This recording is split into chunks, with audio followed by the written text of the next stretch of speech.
Nice.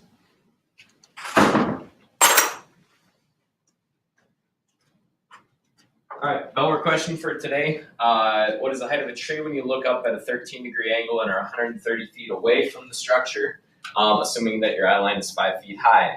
First step with all these is always to draw a picture of the situation. Let's see here, I'm gonna hide this. Kind of come down. So we're gonna draw a picture of the tree here. We've got our tree. And the person looking up at the object at that 13-degree angle, and that we are 130 feet away. And based on yesterday and the project that we've done, we know that this is going to be a tangent function. We'll take the tangent of 13 and set it equal to that opposite side x, which we were trying to solve for, over 130. Tangent of 13. Tangent 13 is equal to 0.23. Remember, put that over 1, set it equal to x over 130 feet.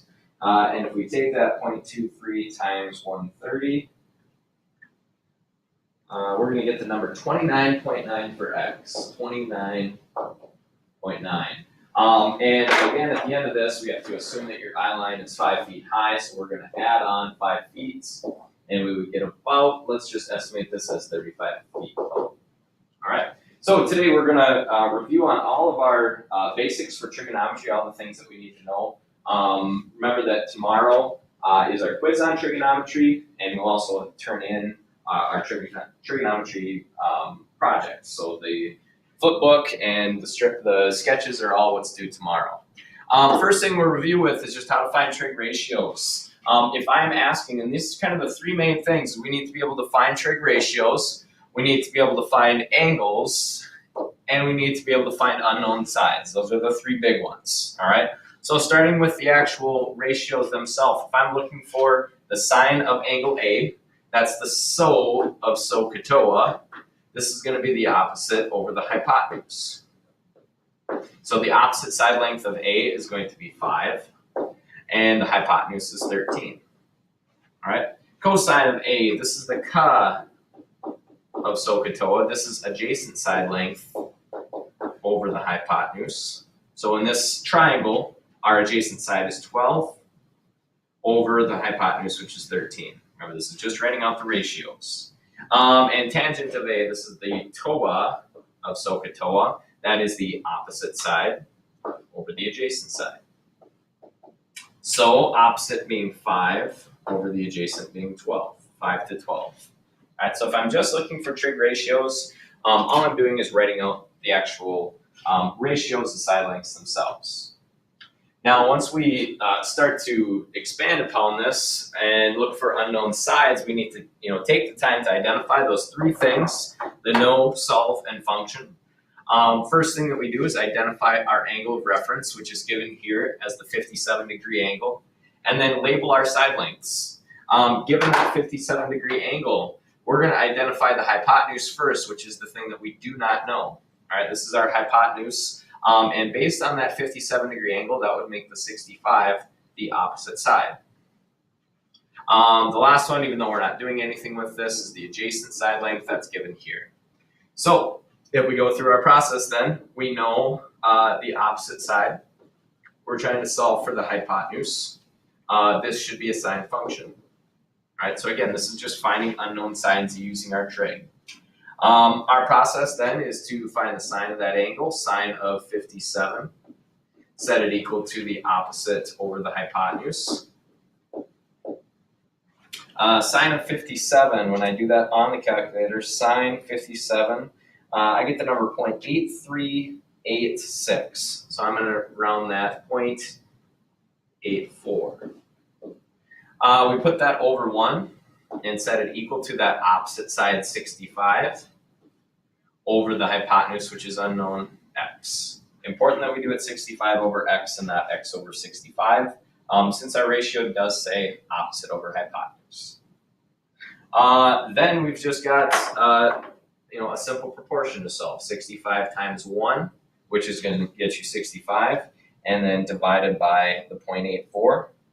65 divided by 0.84 is going to give us the number 77.3.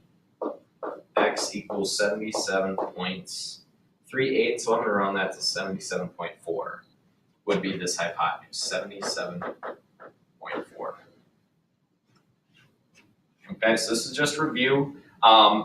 We will be asked to do something like this on the test tomorrow. All right, if you guys would like to pause the video and try this one on your own, you can.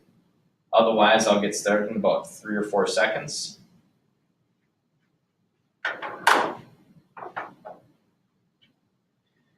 So given our angle, 22 degrees here, we need to identify the no-solve function. I would do this every single time just to make sure. In terms of that 22-degree angle, we know the side that is adjacent to the angle. Okay, adjacent means it's part of the angle itself, but it's not the hypotenuse. So we know the adjacent side, we're trying to solve for the opposite side. Okay, so we know adjacent, solve for the opposite. This is going to be a tangent function. Next, we'll take the tangent of 22. Tangent of 22, set it equal to opposite x over adjacent 14.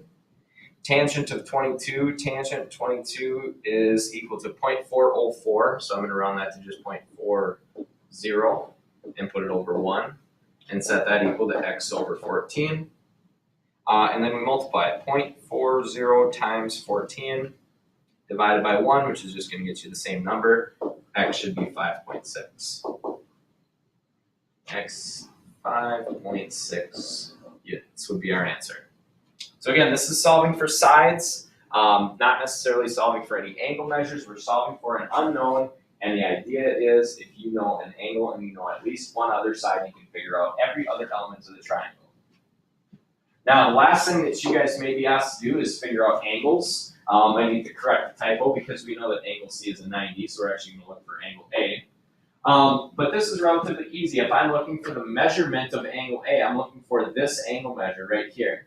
It appears to be rather small. I would guess around like 15 to 20 degrees. But using the side lengths, we can calculate that. Given angle A, we have the adjacent side here. We have the hypotenuse here. And we have the opposite side here.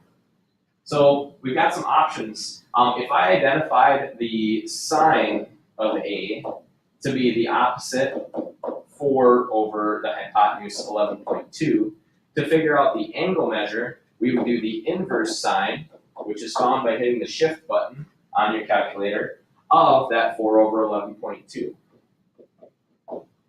And that will tell you your angle measurement. So inverse sine, shift sine of 4 over 11.2, and it equals, and we know that that is about a 20.9 degree angle. All right, so that would be the measurement of angle A. I predicted about 15 to 20, so we were right on in that, 20.9 degrees. Okay. To find the measurement of angle B, we've got a couple different options, but I think the simplest one is to take your 20.9 and just subtract it from 90. 90 minus 20.9. Right? And if you do that, 90 minus 20.9, we're going to get the number 69.1. So we know that this is a 69.1 degree angle. All right? Now, I could have used other functions. I could have used the inverse tangent, could have used the inverse cosine. As long as I write out the ratio correctly, I can solve for those angles. All right, so this was just a really brief review. The remainder of the hour is going to be for you guys working on the purple review sheet and then prep for the quiz tomorrow. All right.